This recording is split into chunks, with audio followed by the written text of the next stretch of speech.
کتنی محنت سے، کتنی کوشش اور کاوش سے ماہ سیام میں ہم اپنے دلوں کی سیرابی کا ساماں کرتے ہیں، اور اگر عید کے دن وہیں کھڑے ہوں جہاں رمضان المبارک سے پہلے کھڑے تھے تو پھر سوچنے والی بات ہے کہ اتنی مشقت کیوں اٹھائی اگر ہم نے اس دولت کو سنبھالنا نہیں تھا۔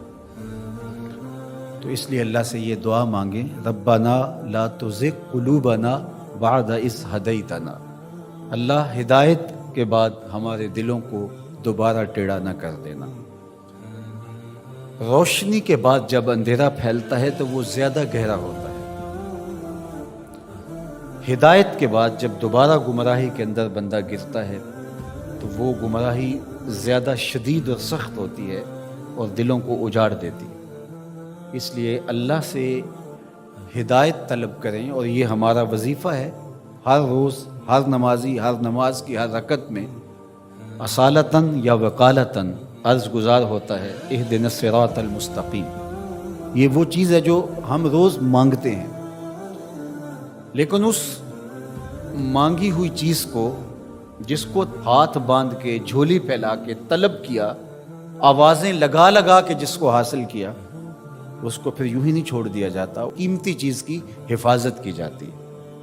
تو یہ جو دولت ماہ سیام میں اللہ نے ہمیں نصیب کی، اس کو روحوں میں جذب کرنا ہے، اس کو باطن میں اتارنا ہے، تاکہ ہمارے دل سیدھے ہونے کے بعد دوبارہ ٹیڑھے نہ ہو جائیں، اور پھر وہی اندھیرے، وہی گمراہیاں، وہی ہماری زندگی کے تیور اور لچھن ہمارے لیے بربادی کا پیغام لے کر آئیں، اور ہم اپنی خواہشات کے اسیر ہو کے رہ جائیں۔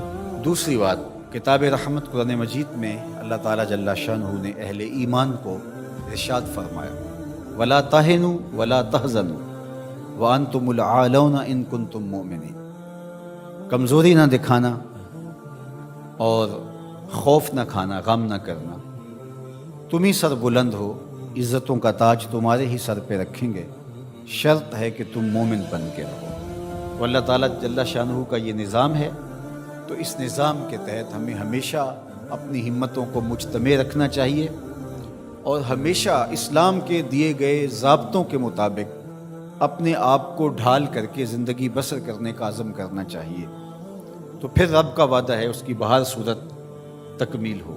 تو آج ہم دنیا کے اوپر جو ذلت و رسوائی، پستی اور زبوحالی کا شکار ہیں، تو اس کا سبب یہ ہے کہ ہم نے اللہ کے ساتھ کیے گئے وعدے کی تکمیل نہیں کی، اور آج وہی امت جو 313 ہو کے کفر کے مقابلے میں کھڑی ہو گئی تھی، اور فاقہ مستوں نے 10 اونٹ روز ذبح کر کے کھانے والے شکم پرستوں کے پڑخچے اڑا کے رکھ دیے تھے، اور عظیمت کی انوکھی داستان رقم کی تھی کہ میرے رب نے بھی اس دن کو یوم فرقان کہہ کے پکارا تھا۔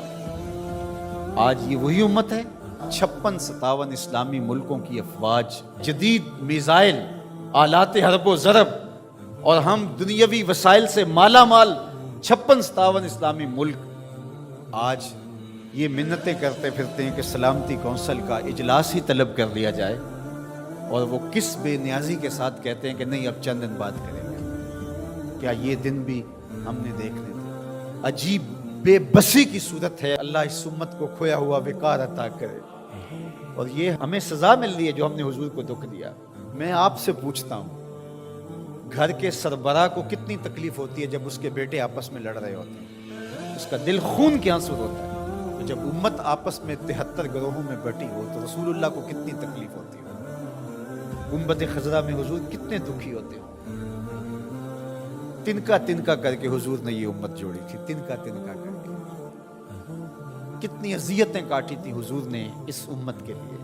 مختلف مزاجوں کے لوگ کو ایک امت بنایا تھا حضور نے۔ سلمان فارس سے آئے تھے، سہیب روم سے آئے تھے، بلال حبشے کے تھے، حضرت ابو بکر و عمر مکے کے تھے، حضرت سعد مدینے کے تھے، کہاں کہاں سے لوگ آئے، ان سب کو جوڑ کر کے ایک مزاج دیا، اور وحدت کی لڑی کے اندر اس امت کو پرو دیا۔ یہ امت واحدہ بنی، سب کا درد سانجا ہو گیا۔ تو کتنی حضور کو ہم نے اذیت پہنچائی، 73 گروہوں میں بٹ کر کے، 57 ٹکڑیوں میں تقسیم ہو کر کے۔ اس لیے ہمیں ایک تو پختگی کے ساتھ دین کے بتائے ہوئے اصولوں پر کاربند ہونا پڑے گا، اور دوسرا ہمیں حقیقی معنی کے اندر امت واحدہ کے تصور کو اجاگر کرنا ہوگا، پھر انشاءاللہ راستے ملیں گے۔ اللہ اپنے بندوں کو کبھی بھی تنہا نہیں چھوڑے گا۔ باقی رہی بات القدس کی آزادی کی اور کشمیر کی آزادی کی، یہ سزائیں ہمیں دیکھنا پڑ رہی ہیں کہ ہم اپنی آنکھوں سے یہ اذیتیں دیکھ رہے ہیں، لیکن یہ امت مسلمہ کا مقسوم ہے کہ قدس کے اوپر بھی جھنڈا میرے حضور کا ہوگا اور سری نگر میں بھی جھنڈا میرے حضور کا ہوگا۔ کائنات کی ایک چھت بھی ایسی نہیں ہوگی جس چھت پہ میرے حضور کے نام کا جھنڈا نہیں ہوگا۔ انشاءاللہ وہ وقت آنے والا ہے، ہم اگر یہ کام نہیں کر سکے تو ہماری نسلیں کریں گی، اور اپنی نسلوں کو تیار کرو اس ساکر امام مہدی کے ساتھ کھڑا ہونے کے لیے، ان کے دل میں یہ جذبہ پیدا کرو۔